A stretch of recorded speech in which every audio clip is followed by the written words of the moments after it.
आज सुद्धा एका ग्रुपवरती मी चर्चा बघत होतो. काय मिळवलं सांगा? गुन्हे माघार झालेले नाही आहेत, सरसकट कुणबी दाखले मिळालेले नाही आहेत, मराठा आरक्षण तुमच्या ताब्यात नाहीये, सगळे सोयरे बोलताय. सगळे सोयरेचा अर्थ जो आहे तो पूर्वी पण चालत आलाय, आज पण तो चालत आलाय. बरं, आजची नोटीस आहे ह्याच्यावरती म्हणणं मागवणार. म्हणणं मागवल्यानंतर हाच आमचे जे सदावर्ती आहेत ते कोर्टामध्ये जाणार. त्यांना कोण अडवतंय? काय त्यांची चुकी आहे मला जरा सांगा. काय चुकी आहे त्या सदावर्तींची? कारण त्यांना भारतीय राज्यघटनेने दिलेला अधिकार आहे, त्यांना कायद्याने दिलेला अधिकार आहे. आपण त्यांना नाव ठेवण्यापेक्षा आज त्यांनी एक वाक्य सांगितले, अरे मराठा समाजा वाचाल तर वाचाल, वाचा, अभ्यास करा म्हणून सांगितले. काय चुकीचं सांगा ते ऐकताना एवढं वाईट वाटतंय ना.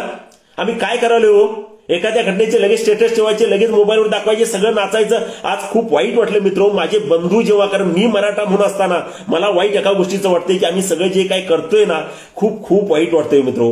आणि कोण बोलत नाही हो. चुकीचं का बोलत नाही? कारण धाडस होत नाही.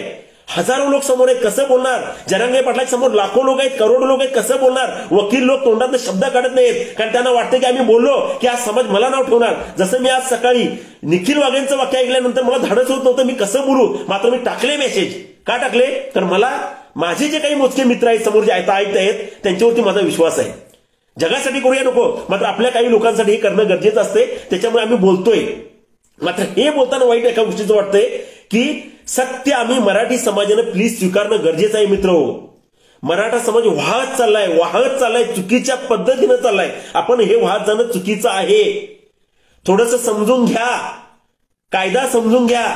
52% वरती आरक्षण गेल्यानंतर आज जी हरियाणाची जी परिस्थिती जी झालेली आहे, इतर ठिकाणची जी परिस्थिती झाली आहे, इव्हन ज्या देशाचे जे पंतप्रधान जे नरेंद्र मोदी साहेब आहेत, त्यांच्या ज्या गुजरातमध्ये पटेलांची जी अवस्था झालेली आहे ती समजून घ्या.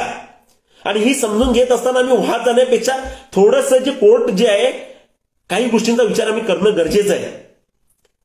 आज मी आपल्याला सांगू इच्छितो की आजचा जो आज काही सर्टिफिकेट जे दिले जरांगे पाटलांचा, फक्त आणि फक्त उद्याच्या लोकसभा निवडणुका व्यवस्थित पार पाडण्यासाठी दिले. झालं ना. आता इथून पुढे 2 महिने, कारण बऱ्याच जणांचं म्हणणं मागवणार, त्याच्यानंतर तो निर्णय होणार, तोपर्यंत लोकसभा निवडणुका लागणार. येणाऱ्या 15-20 दिवसांमध्ये त्याची आचारसंहिता जाहीर होणार. तोपर्यंत लोकसभा निवडणुका लागल्या, विषय सगळा संपणार आहे. आणि त्याच्यानंतर जे उद्या शासन तिथं येईल आणि येणार, कुठलं येणार ते सगळ्यांना माहिती आहे.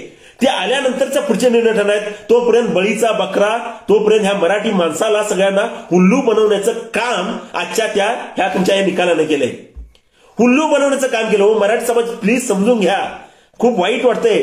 आज माझे बंधू जेव्हा नाचायले, जेव्हा स्टेटसवर सगळं करत असताना आम्ही प्लीज थोडंसं डोकीनं जाणं गरजेचं आहे. फक्त आणि फक्त उद्या लोकसभेच्या निवडणुकीसाठी घेतलेला हा निर्णय होता. आणि हा निर्णय जो आहे तो आम्हाला खूप मारक ठरला. कारण काय केला हो, सगळे सैरे म्हणजे हे जे अर्थ जोडला, कोण बोलत नाही मित्रो. फक्त मी मात्र माझं मन कधी हलकं करतोय बघा. मला काही फरक पडत नाही, कारण आम्हाला कुठलं काय करायचंय. कारण वाईट एका गोष्टीचं वाटतंय, मराठी माणूस जेव्हा असं चेपला जातोय ना, मराठी माणसाला जेव्हा असं प्रेशर टाकलं जाते ना, मराठी माणूस खोट्या आमिषांना बळी पडून नाचतोय ना, तेव्हा माझ्यासारख्या माणसाला खूप वाईट वाटतंय. काय चाललंय? आज सकाळी 3 मेसेज टाकले, प्रतिक्रिया निगेटिव्ह यायला लागल्या. मात्र दुपारनंतर मात्र लोक म्हणले, मळवीकर साहेब तुम्ही म्हणताय ते बरोबर आहे, ईडब्ल्यूएस मध्ये मराठा समाज बाहेर फेकला गेला. आता दुपारनंतर म्हणतात, अहो म्हणतात ती छगन भुजबळ बोलले साहेब, तुम्ही बोलला ते बोलले. आता पण म्हणतात सदावर्ती म्हणतात की ईडब्ल्यूएस मध्ये बाहेर गेले. म्हणजे सदावर्ती बोलल्यानंतर, छगन भुजबळ बोलल्यानंतर आमच्यासारख्या माणसांचं, सर्वसामान्य माणसांचं मत पटतंय, इतर लोकांचं मत पटत नाही. का? कारण आम्ही सर्वसामान्य आहोत. आणि ते सर्वसामान्य म्हणून मी सर्वसामान्य लोकांना सांगतोय, मराठा समाजानं प्लीज, म्हणजे माझ्या सगळ्या मराठा समाजाला, महाराष्ट्रातल्या सगळ्यांना विनंती आहे, जे लोक म्हणजे ऐकतात ना त्यांना विनंती आहे, आपण अभ्यास केला पाहिजेत, आपण काही गोष्टी समजून घेतल्या पाहिजेत. जेव्हा तुमच्या समोर एखादा विरोधक जर बोलेल, सदावर्तीचं पण म्हणणं ऐकून घ्या. कारण आहे त्याला, सोमवारी जेव्हा लक्ष ठेवा त्यांनी काय दाखल केलंय कोर्टामध्ये.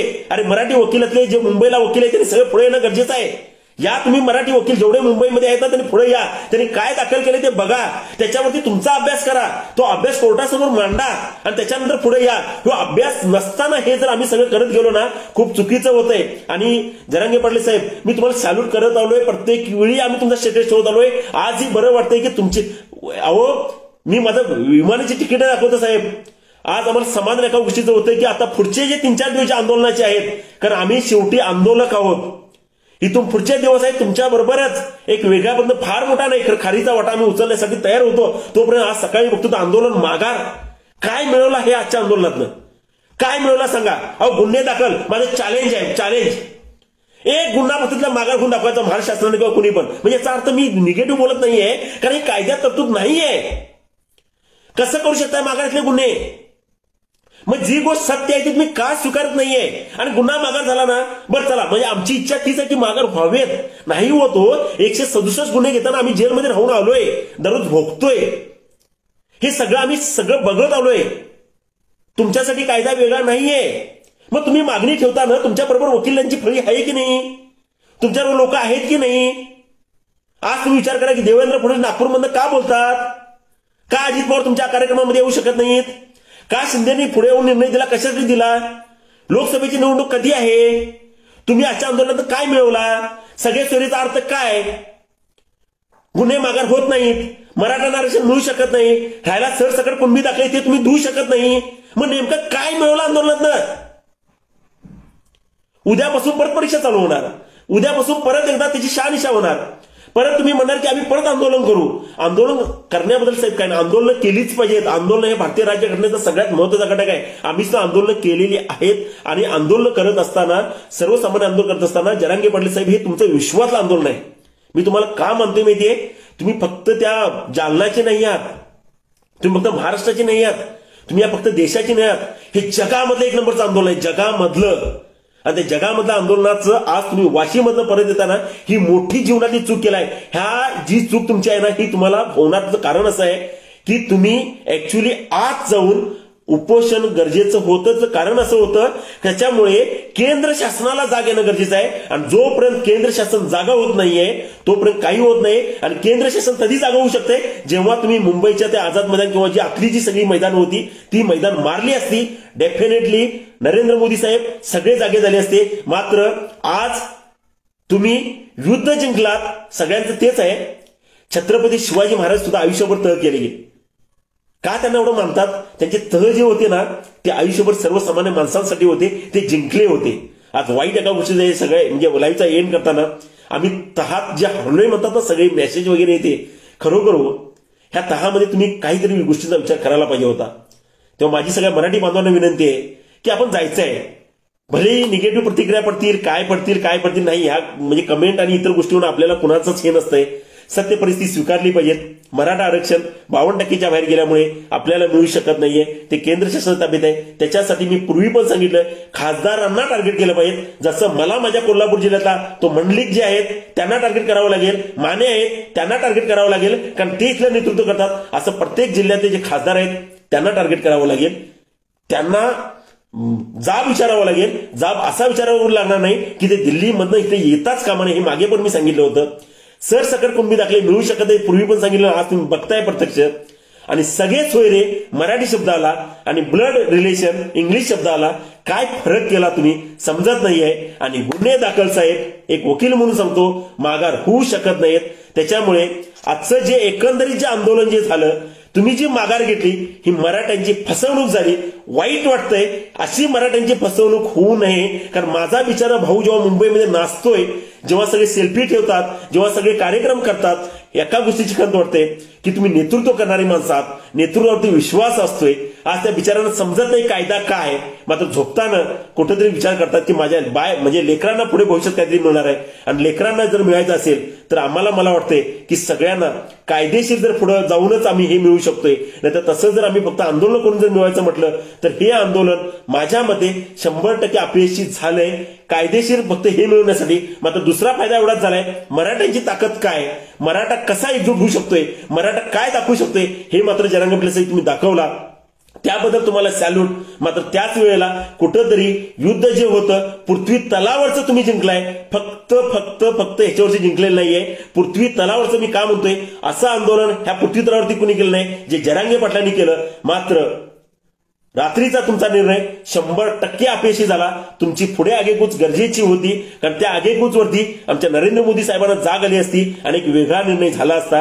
कुठंतरी आपण मराठी फसलोय, कुठंतरी तहामध्ये हारलोय, हे मान्य करावं लागेल. तेव्हा माझ्या सगळ्या बंधूंना विनंती आहे, काही जे लोक उद्यापासून जे कोर्टात जातील किंवा इतर जातील, थोडासा अभ्यास करा, त्यांचं पण म्हणणं ऐकून घ्या.